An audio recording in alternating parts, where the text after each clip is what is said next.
نحمده ونصلي على رسوله الكريم اما بعد فاعوذ بالله من الشيطان الرجيم بسم الله الرحمن الرحيم رب اشرح لي صدري ويسر لي امري واحلل عقدة من لساني يفقهوا قولي رب زدنا علما اللهم فقهنا في الدين اللهم انا نسألك علما نافعا وعملا متقبلا ورزقا طيبا اللهم انفعنا بما علمتنا وعلمنا ما ينفعنا وزدنا علما آمین یا رب العالمین۔ قال نوح، کہا نوح علیہ السلام نے، ربی انہم عصونی، بے شک انہوں نے میری نافرمانی کی، واتبعوا من لم یزدہ مالہ وولدہ الا خسارا، اور انہوں نے پیروی کس کی نافرمانی تو میری کی، تو پھر نوح علیہ السلام کی نافرمانی کر کے کسی کی تو اطاعت کی ہوگی نا، تو سن لیں کس کی اطاعت کی، کس کے پیچھے چلے، فالو کس کو کیا، من لم یزدہ مالہ وولدہ، اس کی جو نہیں اضافہ کیا اس کو اس کے مال نے اور اس کی اولاد نے، الا خسارہ، مگر خسارے میں۔ کون لوگ ہیں وہ؟ من سے لے کے خسارہ تک دیکھیں، وہ کون لوگ ہیں جن کو ان کے مال اور اولاد نے کسی چیز میں نہیں بڑھایا سوائے خسارے کے۔ کیا مطلب، کیا پتہ چلا یہاں سے؟ گریجویٹ سے بتائیں۔ مال اور ولد نے خسارے کے سوا کسی چیز میں نہیں بڑھایا، اس کا مطلب کیا ہے کہ ان کے پاس مال اور اولاد تو تھی، لیکن مال اور اولاد کے ہونے کے بعد انہوں نے گمراہی کا راستہ اختیار کیا۔ مال اور اولاد جتنی زیادہ تھی اتنا ہی خسارہ ان کا بڑھا۔ خسارہ بڑھنے کا مطلب کیا ہے؟ ہم سوچتے ہیں خسارہ بڑھے اس کو کوئی مالی لاس ہو گیا، اولاد مر گئی، نہیں، سب سے بڑا انسان کا خسارہ یہ ہے کہ وہ ہدایت سے محروم رہ جائے۔ وہ ہدایت سے محرومی میں ہی ان کو بڑھایا، کیونکہ جب انسان کے پاس مال اور اولاد آ جاتی ہے نا، اولاد بھی بہت، چلو آج کل اولاد زیادہ ہونا کوئی اتنا نہیں اچھا سمجھا جاتا، لیکن اولاد کا بڑی یعنی عہدوں پہ پہنچ جانا، اسٹیبلش ہو جانا، بڑے ان کو مطلب فائنینشلی وہ بڑے اسٹرانگ ہیں، یا اولاد بڑی بڑی یونیورسٹیوں میں جا رہی ہے، بڑی اچھے پروفیشنز میں چلی گئی ہے، تو اب کیا ہوتا ہے؟ اکثریت کے ساتھ کیا ہوتا ہے؟ اللہ ماشاء اللہ، سب کی نہیں بات ہو رہی، اللہ ماشاء اللہ، کوئی لوگ ایسے بھی ہیں جو کہ مال اور اولاد ہونے کے باوجود وہ ماشاء اللہ نیکی کی طرف ہوتے ہیں، لیکن اکثریت کا حال یہ ہوتا ہے کہ جب مال اور اولاد وہ بہت ہوتی ہے نا، تو انسان کا دماغ خراب ہو جاتا ہے، اور وہ بس جو مرضی الٹا سیدھا کرتا رہے نا، اس کو جسٹیفائی کرتا ہے کہ میں ٹھیک ہی ہوں۔ ایک تو تکبر آ جاتا ہے، اپنے آپ کو بڑی چیز ہی سمجھنے شروع ہو جاتا ہے، جیسے کہ مال اور اولاد میرے ہی کسی کارنامے سے مجھے ملی ہوئی ہے، بس اس کا دماغ زمین پہ تو رہتا ہی نہیں، آسمان پہ چلا جاتا ہے۔ ایسا ہی ہوتا ہے نا، آپ نے بھی دیکھا ہوگا، یہ میں اپنے پرسنل تجربے سے بھی بتاتی ہوں، کیونکہ میں اللہ تعالیٰ نے موقع دیا مجھے ہر طرح کی جگہ پہ درس کرنے کا، میں گاؤں میں بھی کیے، شہروں میں بھی کیے ہیں، پڑھے لکھے لوگوں میں بھی کیے ہیں، ان پڑھ لوگوں میں بھی کیے ہیں، اور بہت بہت جس کو کہیں گے ایلیٹ کلاس میں بھی کیے ہیں، اور مڈل کلاس میں بھی کیے ہیں، دوسرے لوور مڈل کلاس میں بھی، جو دنیاوی طور پہ جو ہم کہتے ہیں اس میں بھی کیے ہیں۔ لیکن یہ اپنے تجربے سے آپ کو بتاؤں، جب آپ بہت جو مالدار لوگ ہیں نا، ان کے سامنے بولنے لگتے ہیں، اللہ ماشاء اللہ میں کہوں گی، لیکن اکثریت کا یہ حال ہے، ایسے لگتا ہے they don't care, they don't want to listen، بس وہ کہتے ہیں کب یہ ختم ہو اور ہم اپنے ہلے گلے شروع کریں، کیا انہوں نے ایک درس دینے والی کوئی ایک بلا لیا اور یہاں پہ بول رہی ہے، اور وہ نہیں سننا چاہتے، ان کا فن خراب ہوتا ہے، ان کے چہرے بتا رہے ہوتے ہیں کہ وہ بیزار ہیں، اور وہ انتظار کر رہے ہیں کہ بس یہ اینڈ ہو۔ اکثریت کا یہ حال ہے، بہت ہی کم ان کے اندر سے کبھی ایسا ہوتا ہے کہ کوئی اٹھ کے یہ پوچھ لے کہ اچھا ٹھیک ہے ہمیں اور بتائیں، یہ ہمیں اور اچھا لگا ہے کہ ہم اور سیکھیں، بہت ہی کم۔ جبکہ دوسری جو مڈل کلاس ہوتے ہیں یا اور لوگ ہوتے ہیں، ان کے اندر پھر بھی خیر موجود ہوتی ہے۔ لیکن سبحان اللہ، یہ بھی ایک بات ہوتی ہے نا، بعض دفعہ انسان کے پاس جب مال اور اولاد اور یہ سب آ جاتا ہے اور اس کے یہ اس قسم کے مسئلے ختم ہو جاتے ہیں، تو وہ اپنے آپ کو بے نیاز سمجھتا ہے کہ اب تو مجھے کسی چیز کی ضرورت نہیں، کیونکہ میرے پاس تو وہ پریشانیاں ہیں ہی نہیں، میرے پاس تو وہ غم ہے نہیں، مجھے کیا دین کی ضرورت ہے؟ یہ دین کے کام کریں یہ لوگ جو ان کے ہوں گی چیزیں، ان کے پرابلمس ہیں، یہ جائیں، ہمیں تو کوئی پرابلم نہیں ہے، ہم اپنے اونچے محلوں کے اندر رہ رہے ہیں، ہمارا تو ہر چیز اچھی چل رہی ہے، زبردست زندگی گزر رہی ہے، بڑا فن ہو رہا ہے. تو اکثر وہ لوگ نہیں آتے اس طرف. اور یہ آج سے نہیں ہو رہا، یہ انسانیت کی جو تاریخ ہے نا، ہسٹری میں اٹھا کے دیکھ لیں آپ. ملا جب بھی ہوتے تھے، آپ قرآن میں بھی قال الملا وہ پڑھا ہے نا، نواں پارا شروع ہوتا ہے، تو ملا جو ہوتے تھے یعنی سردار، ان کے ایلیٹس، ان کی جو اپر کلاس ہوتی تھی، وہ کبھی نہیں ایمان لے کر آتے تھے الا ماشاء اللہ. آپ دیکھ لیں نبی علیہ الصلوۃ والسلام کے وقت میں بھی ابو جہل، ابو لہب اور بڑے بڑے جو ولید بن مغیرہ کا ہم نے پڑھا تھا، بڑے بڑے جو سردار تھے یہ نہیں مان لائے تھے. ابو سفیان کو بھی اللہ تعالیٰ نے توفیق دی تو وہ بھی فتح مکہ پہ ایمان لے کر آئے تھے. اب بالکل ہی حجت تمام ہو گئی، اور وہ بھی آپ کو پتہ ہے کہ کتنی مشکل ہوئی تھی ان کو اس طرف آنے میں.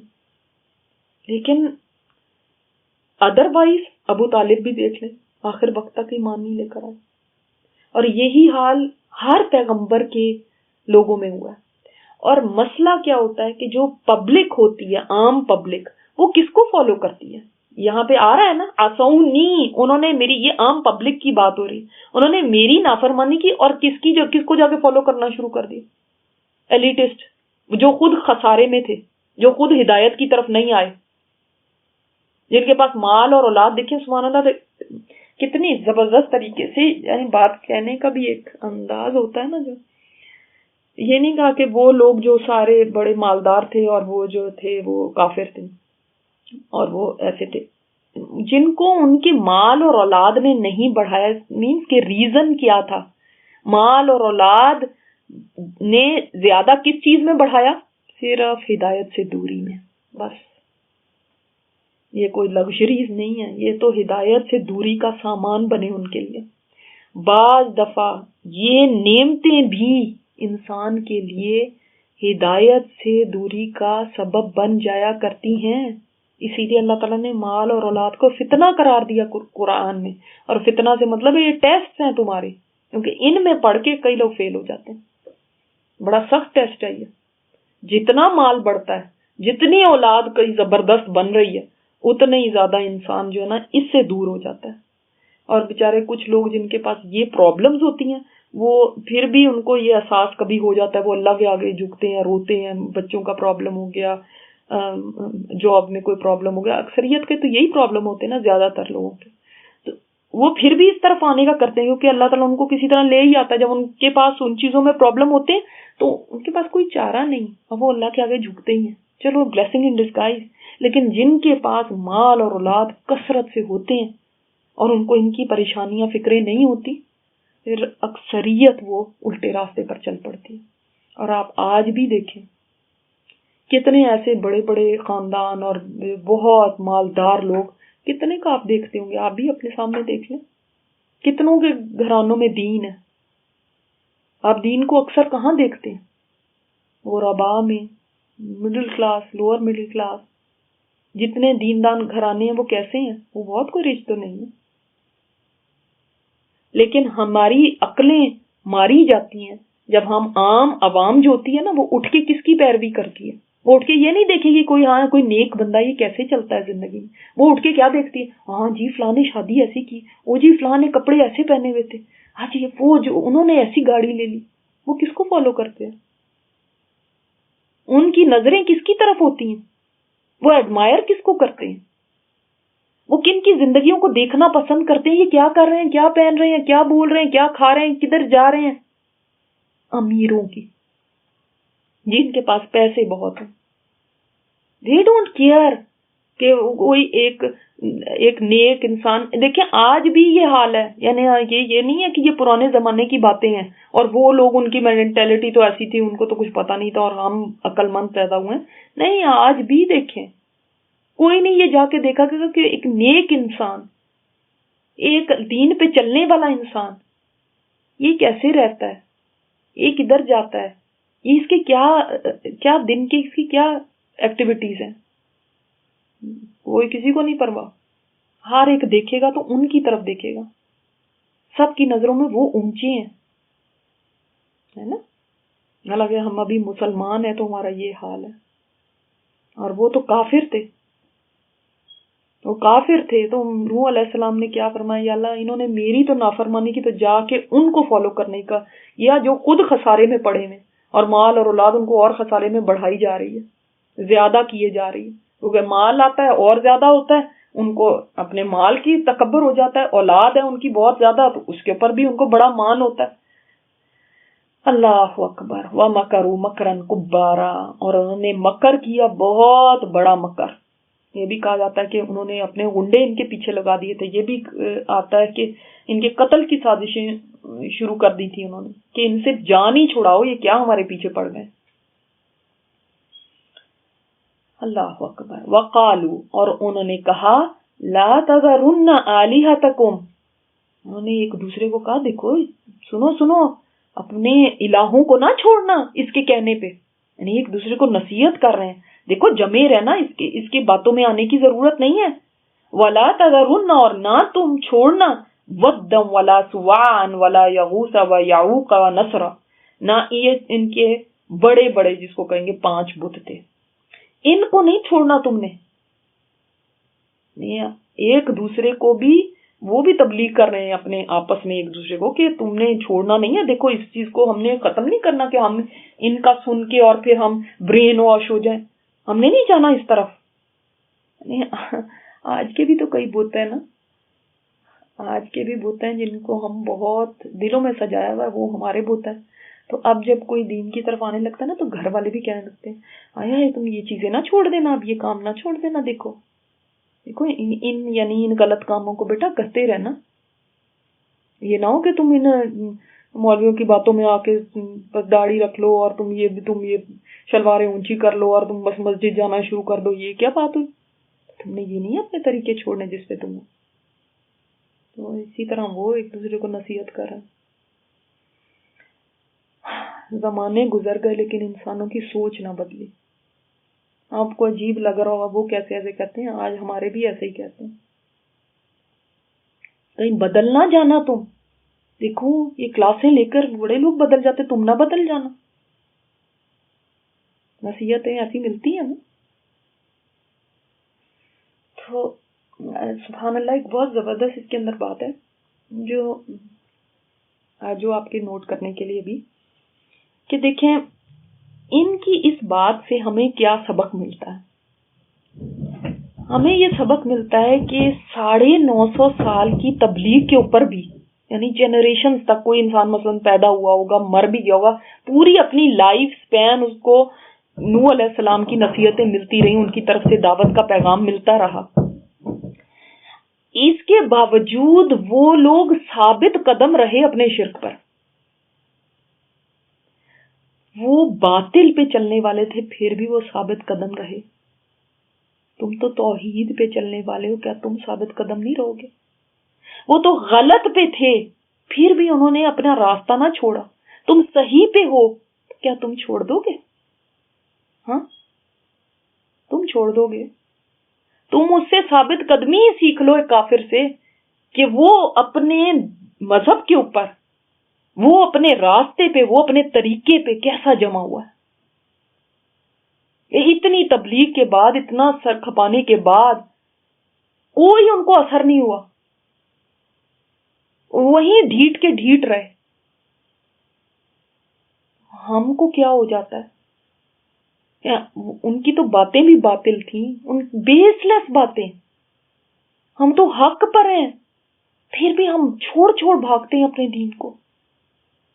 ذرا سی کسی کی بات میں آ کے بھاگ جاتے ہیں. تو ثابت قدمی ہی سیکھ لیں ان سے. جمنا کیسے وہی سیکھ لیں کہ دوسرے کو بھی نہیں جانے دینا، اس کو بھی پکڑ کے رکھو. کہیں یہ نہ ہو کہ یہ چلا جائے. نہیں تم نے بھی چھوڑنا نہیں ہے، اپنے الہوں کو مت چھوڑنا. ان کو کرنے دو تبلیغ جو بھی کہتے ہیں، ان کی باتوں میں مت آنا. پکڑا ہوا ہے ایک دوسرے کو. اصل میں تو مومنوں کا یہ کام ہے کہ ایک دوسرے کو تھام کے رکھیں، دوسرے کو بھی گرنے نہ دیں، خود بھی چلتے رہیں. آندیاں آئیں، طوفان آئیں، انسان اپنے دین سے نہ ہٹے، دین کے راستے پہ جو اللہ تعالیٰ نے طریقے بتائے ہیں، جو اللہ تعالیٰ کا فرمان ہے اس سے نہ ہٹے. لیکن ہم کتنی جلدی ہٹ جاتے ہیں، کتنی جلدی بہک جاتے ہیں. 2-4 کسی کی باتیں سنتے ہیں، کسی جگہ پہ گئے، وہاں پہ لوگوں کو ایک طریقہ کرتے دیکھا، بس اسی سے متاثر ہو گئے. اللہ اکبر.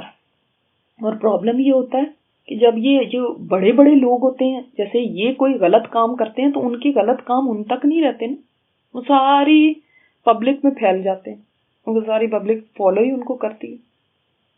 تو نہ چھوڑنا تم اپنے الہوں کو، اور نہ تم چھوڑنا ان کو. اور یہ کیسے ان کے اندر آئے تھے؟ میں نے آپ کو بتایا کہ آدم علیہ السلام کے بعد سے تو توحید پر ہی تھے لوگ، شرک نہیں تھا. ہاں اور گناہ ہوتے تھے لیکن شرک نہیں تھا. مگر ان کے یہ بڑے بڑے لوگ تھے، یہ بڑے بڑے ان کے نیک لوگوں کے نام ہیں. جب یہ نیک لوگ فوت ہو گئے نا تو یہ بہت روئے، بہت پیٹے کہ یہ کیا ہو گیا. تو کہا جاتا ہے ود کے بارے میں، اس کی سب سے پہلے پوجا شروع ہوئی تھی. یہ لمبا تنگا سا ایک بت تھا ان کا. تو جب لوگوں نے بہت رونا پیٹنا شروع کیا اور اس کو یاد کرنا شروع کیا، بڑے بے چین ہوئے، تو شیطان نے انسانی صورت میں آ کے ان سے کہا کہ اس کی بزرگ کی یادگار کیوں نہیں بنا لیتے؟ ہر وقت تمہارے سامنے رہے، تم نہ اس کو بھولو، تو اس طرح سے تمہارے لیے اچھا ہوگا. سب نے بڑا پسند کیا، یہ بڑا اچھا آئیڈیا. اب ابلیس نے اس بزرگ کی تصویر بنا کر ان کے سامنے کھڑی کر دی، جسے دیکھ کے یہ لوگ اسے یاد کرتے تھے کہ ہاں ہمارا وہ تھا نیک آدمی، دیکھو نا اس کو دیکھ کے ہمیں اللہ یاد آتا ہے. تو اس کی عبادت کے ذکر کرتے کہ دیکھو کتنا نیک تھا، کیسی عبادت کرتا تھا. جیسے آج بھی ہوتا ہے، ایسے بیان کی جاتی ہیں چیزیں، فلاں کتنا نیک تھا، وہ فوت ہو گیا، اس کی عبادت کیسی تھی. تو جب وہ سب اس میں مشغول ہو گئے تو ابلیس نے کہا تو سب کو یہاں پہ آنا پڑتا ہے، اس سے بہتر نہیں ہے کہ میں اس کی بہت ساری تصویریں تمہیں بنا دوں، تم اپنے سبھی اپنے گھروں میں رکھ لو. وہ اس پہ راضی ہو گئے اور یہ بھی ہو گیا. اب تک صرف یہ تصویریں ہی تھیں، بس یادگار تھی کہ جی ان کو دیکھ کے ہماری یادگار ہے، بس ہمیں وہ اتنے پیارے تھے، ہمیں وہ اتنے ہمارے محبوب شخصیت تھے کہ ہم بس ان کو دیکھتے ہیں نا، ان کو دیکھ کے ہم کون سا کوئی پوجا نہیں کر رہے تھے. شیطان نے بھی یہ تھوڑی کہا کہ پوجا کرو. شیطان بہت چالاک ہے، وہ ایسے تھوڑی کہتا ہے انسان کو کہ آپ پوجا شروع کر دو، اس کو پتا ہے کہ یہ تو کریں گے نہیں. کس طرح گریجولی وہ انسان کو پھانستا ہے نا. تو اب وہ یادگار ہی رکھی ہوئی ہے تو اس میں کیا پرابلم ہے؟ کچھ نہیں پرابلم. مگر ان کی جو اگلی نسل آئی اس نے ڈائریکٹلی ان کی عبادت کرنی شروع کر دی. ان کو بھول ہی گیا کہ ہمارے آباء و اجداد نے عبادت تو نہیں اس کی تھی. وہ یہ سمجھنے لگے کہ وہ تو ظاہر ہے اتنا ان کو ایسے رکھتے تھے جیسے مثلاً کوئی کہہ دے کہ دیکھو وہ تو اتنی ان کی رسپیکٹ کرتے تھے، یہ اتنے نیک تھے، اب ہم ان کے سامنے ذرا جھک کے ان کے سامنے جایا کریں گے، ان کا ادب ہے. پھر اگلے والے آئے، انہوں نے سجدہ ہی شروع کر دیا. پھر اگلے والے آئے، انہوں نے کہا بھائی یہی ہمیں بچائیں گے اور یہی ہمارے سارے کام کریں گے، ہمارے تو اور کوئی کام اللہ کے سامنے ڈائریکٹ تو نہیں ہو سکتے. مطلب کرتے کرتے وہ بالکل غرق ہو گئے اس میں، بت پرستی میں، شرک میں. یہ تو مطلب اتنی بری چیز ہے شرک کہ ابراہیم علیہ السلام نے دعا کی تھی کہ اللہ اے میرے رب مجھے اور میری اولاد کو بت پرستی سے بچانا. تو یہ یعنی کام کس طرح سے شروع ہوا؟ کوئی غلط ارادے سے نہیں شروع. لوگ پوچھتے ہیں نا آپ کیوں منع کرتے ہیں، آپ کیوں کہتے ہیں یہ کون سی یہ غلط چیز ہے؟ بات غلط اور صحیح کی نہیں ہے، بات یہ کہ دین وہ ہے جو آپ صلی اللہ علیہ وسلم نے کر کے دکھا دیا یا جس کو اپروو کر دیا. بس جو قرآن ہے اور آپ صلی اللہ علیہ وسلم کا طریقہ، آپ صلی اللہ علیہ وسلم کا طریقہ تو ہے ہی قرآن، تو ہم نے اس کو دیکھ کے چلنا ہے. اب کوئی اگر ہم اس رات کو عبادت کر لیں تو کون سا ہم نے کچھ گناہ کر دیا؟ بات گناہ کی نہیں ہے. آج آپ نے اس رات کو عبادت کی، آپ نے خاص بنا لی، کل کو کوئی اور آ کے کہے گا کہ نہیں یہ تو رات بہت ہی برکتوں والی، ہماری آباء و اجداد تو اس پہ عبادت کرتے تھے، اور پرسوں آ کے کوئی اور کچھ اور چیز کی کہانی بنا لے گا اس کی. کرتے کرتے وہ ایسا دین کا حصہ بن جائے گی، لگے گا کہ یہ دین ہی تھا.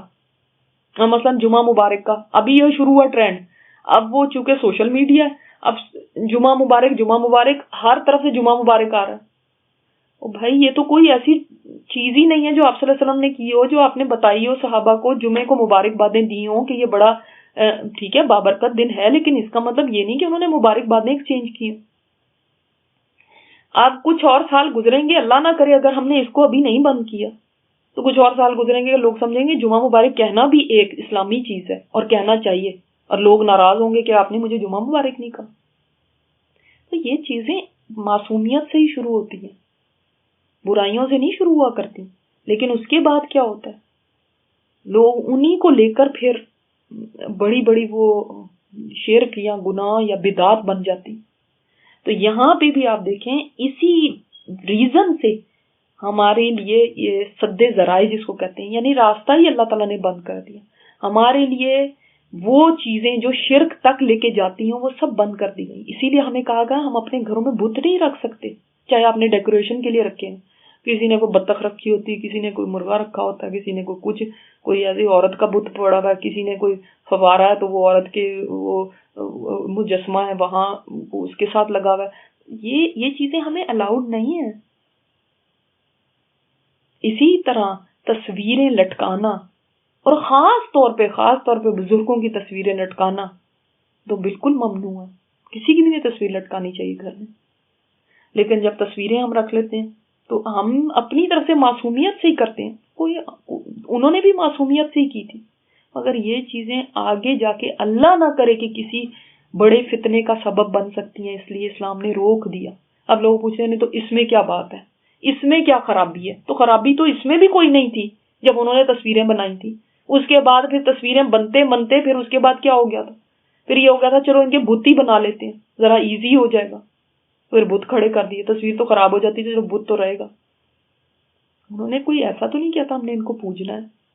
آج بھی کچھ لوگ اپنے شیخ کی، اپنے پیر کی تصویریں گھروں کے اندر اتنی بڑی بڑی لگائی ہوئی ہیں کہ جو ہے نا بس ہم ان کو دیکھتے ہیں نا تو پھر ہمیں بس یہ اللہ سے جوڑنے والے ہیں، انہوں نے ہمیں اللہ سے جوڑا، تو ہمیں اللہ کی یاد آتی ہے ان کو دیکھ کے، اس لیے ہم نے لگائی ہوئی۔ یہ سخت منع ہے۔ اسی طرح آپ نے آغا خانی لوگوں کو دیکھا ہوگا، انہوں نے گھروں کے اندر بڑی بڑی تصویریں اپنے جو آغا خان کی لگائی ہوتی ہیں۔ یہ سخت گمراہ کن بات ہے، اور خاص دیکھیں اس صورت کے اندر ان کا ذکر آیا، اور تفاسیر میں بھی آپ دیکھ لیں کہ کیسے ان کے اندر بت پرستی شروع ہوئی، کیا اس قوم کا حال ہو گیا، ان کا بیڑا غرق ہو گیا۔ کہاں سے بات شروع ہوئی تھی؟ اگر پیچھے آپ بات کے جائیں تو ایک معصوم چیز سے شروع ہوئی تھی۔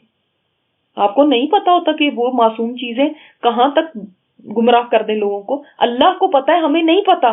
تو اللہ تعالیٰ نے ہمارے لیے خیر کا ہی فیصلہ فرمایا جو ہمیں یہ احکامات دیے ہیں، لیکن ہمیں چونکہ سمجھ نہیں آتے اس لیے میں نے نہیں کرنا۔ گھروں میں جاؤ تو اپنے بچوں کی تصویریں، فلاں کی تصویریں، اپنی شادیوں کی تصویریں دیواروں پہ لگی ہوئی۔ اپنے آپ کو کیوں پوجتے ہو؟ ہم نے تو اپنی پوجا شروع کر دی نا، ہمیں تو اپنا آپ ہی اتنا اچھا لگتا ہے کہ بس ہم اپنے آپ کو دیکھتے رہیں یا لوگ بھی آ کے ہمیں ہی دیکھتے رہیں۔ تو ان کو اتار دینا چاہیے، ایسی چیزوں کو نہیں دیواروں پہ لگانا چاہیے، یہ کوئی مقدس چیزیں نہیں ہیں۔ تو یعنی بات یہاں سے پھر ہمارے لیے منع کر دیا گیا تصویر بھی اور بت بھی، کسی قسم کا بت بھی۔ بعض لیمپس ایسے ہوتے ہیں جو بتوں کے ساتھ کے ہوتے ہیں اور اس پہ بت لگے ہوتے ہیں، یہ سب چیزیں ہمارے دین کے اندر منع ہے۔ اور اب آپ کو سمجھ آ گئی ہوگی کیوں۔ وَقَدْ أَضَلُّوا كَثِيرًا، اور تحقیق انہوں نے بھٹکا دیا بہت سو کو۔ کنہوں نے؟ دونوں طرف اشارہ ہو سکتا ہے۔ ایک یہ جو مال والے اور اولاد والے تھے، اور یہ جو بڑے بڑے سردار جو کہہ رہے ہیں کہ دیکھو اپنے بتوں کو نہ چھوڑنا، یہ اپنے الہوں کو، وہ تو نہیں خط بت کہتے، اپنے الہوں کو نہ چھوڑنا، انہوں نے بھٹکا دیا۔ نمبر 2 بات یہ کہ ان بتوں نے بھٹکا دیا بہت سے لوگوں کو، لوگ ان کے پیچھے لگ کے اور دیکھے اپنا دین ایمان بھول گئے۔ اور یہ ان لوگوں کا قصور نہیں ہے، وہ لوگ تو معصوم ہی تھے، معصوم سے مطلب ہے وہ لوگ تو نیک ہی تھے، لیکن اصل قصور کیا ہوتا ہے جب ان کے ایسے فالوورز بن جاتے ہیں جو کہ عقیدت میں حد سے بڑھ جاتے ہیں۔ اسی وجہ سے شخصیت پرستی نہیں ہونی چاہیے، لوگوں کو اللہ سے جوڑو، نہ کہ اپنے ساتھ جوڑ دو کہ بس مجھے کچھ سمجھتے رہو، لوگوں آؤ میں ہی تمہارے لیے دعائیں کروں گی، میں ایک پیرنی بن کے بیٹھ جاؤں اور لوگوں کی گاڑیوں کی قطاریں کھڑی ہوں باہر گھر کے کہ بھی ان سے دعا کرانی ہے، یہ ہمارے مسئلوں کے حل کریں گے، مرید بیٹھے ہوئے زمین کے اوپر۔ یہ کیا ہے؟ یہ اسلام میں نہیں الاؤڈ، پیغمبروں نے یہ طریقے نہیں اپنائے تھے۔ لوگوں کو اللہ سے جوڑو، اپنے آپ سے نہیں کہ میں کوئی چیز ہوں۔ ان کو کہو مانگنا ہے اللہ سے مانگو، میں نہیں تمہارے لیے مانگتی، اللہ سے مانگو۔ دیکھیں یہاں پہ کیا نوح علیہ السلام نے لوگوں سے کہا؟ یہ دیکھیں آپ، یہ اس آیت کو دیکھیں، نمبر 10 کو، فَقُلْتُ اسْتَغْفِرُوا رَبَّكُمْ، استغفار کرو کس سے؟ اپنے رب سے، توبہ اللہ کے آگے کرو. یہ نہیں کہ وادر سوار یقوس اور ان کے سامنے توبہ کر لو، اللہ کے سامنے توبہ کرو. کیونکہ ان لوگوں کا کیا خیال تھا کہ ہماری توبہ ہم سے، ہمارے کرنے سے تو نہیں قبول ہوگی، یہ تو وہ کوئی بڑا ہی کہے، ہم تو اتنے گناہ گار ہیں، ہم کہاں سے توبہ کریں. اور آج ہم نے بھی یہی طریقے اپنا لیے، ہماری توبہ ہم سے کہاں قبول ہوگی، ہم کریں گے تو ہماری دعائیں کہاں قبول ہوتی. ہم جائیں گے، جب ہم ایک مزار پہ جائیں گے، وہاں پہ ہم دیگ چڑھائیں گے، وہ پھر ہم دعا کریں گے تو پھر قبول ہوگی. یا وہاں جا کے دعا کر لیں، یا یہیں سے ہم پیسے بھجوا دیں کہ وہاں دیگ دی جائے. کیوں؟ کس کی خوشنودی چاہتے ہیں؟ یہ دیگ جو وہاں پہنچائی گئی، خاص طور پہ کوئی بھوکا یہاں پہ نہیں ملتا تھا، یا کہیں اور کہیں بھوکا نہیں تھا، صرف وہیں بھوکے بیٹھے ہوئے تھے، کہ دیگ وہاں پہنچائی جائے، چادر وہاں چڑھائی جائے، تاکہ وہ خوش ہو جائیں ہم سے. اور جب وہ خوش ہوں گے تو اللہ خوش ہو جائے گا، اور اللہ خوش ہو جائے گا تو ہماری بھی سنی جائے گی. تو ایک شیطان نے کچھ ٹویسٹ کر کے پہنچا تو وہیں دیا آپ کو. باقاعدہ یہاں سے مزاروں کے لیے فنڈز جاتے ہیں، باقاعدہ لوگ مزاروں کے سپورٹ کے لیے یہاں سے بھیجتے ہیں. تو کیا خوشنودی چاہیے ان کی؟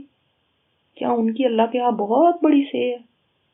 وہ تو پیغمبر بھی نہیں ہے. چلو پیغمبر کا بھی نہیں کر سکتے. آپ صلی اللہ علیہ وسلم نے فرمایا لانا تو یہود و نصارہ پہ جنہوں نے اپنے پیغمبروں کی قبروں کو عبادت گاہ بنا لیا، یعنی اتنا زیادہ کنڈیم کیا ان کو. تو ہمیں پیغمبر تو ملے نہیں، ہمارے پاس تو تھے نہیں کوئی پیغمبر مدفون، شکر ہے، ورنہ تو ہم نے پتہ نہیں کیا کرنا تھا. ہم نے سوچا اولیاء اللہ کو ہی ہم بنا لیتے ہیں. اب ان کے کوئی قصور نہیں ہے، وہ تو نیک لوگ ہی تھے، لیکن قصور بعد والوں کا ہوتا ہے، یہ جو اس کو کاروبار بناتے ہیں پھر. تو اب کیا ہے، اب ان کی خوشنودی چاہیے، کیونکہ یہ ہمارے کام کروا کے دیں گے. ان کو بھی تو خوشنودی ہی چاہیے تھی. فرق کیا رہ گیا بتائیں؟ ان کے بھی تو نیکی لوگ فوت ہوئے تھے. چلو اگر وہ بت نہ بناتے، چلو قبروں کو پوجنا شروع کر دیتے، سیم ہی چیز تھی نا. کیا فرق ہے بتائیں؟ انہوں نے کوئی برے لوگوں کا تھوڑی بت بنایا ہوا تھا. پرابلم برے یا اچھے کا نہیں ہے، پرابلم یہ ہے کہ اللہ کے ساتھ کسی کو شریک کر لینا، کسی کو کوئی نفع نقصان کا مالک سمجھ لینا، کسی کے پاس حاجت اپنی لے کر جانا کہ وہ آپ کے لیے اللہ کے ہاں سفارشیں کرے. کسی زندہ کو تو کہہ سکتے ہیں کہ میرے لیے دعا کرو. جو دنیا سے جا چکے ہیں ان کو بھی ایسے سمجھنا کہ یہ بھی میری دعائیں سنتے ہیں اور یہ بھی اللہ کے آگے میری فریاد رکھیں گے. یہی تو شرک ہے.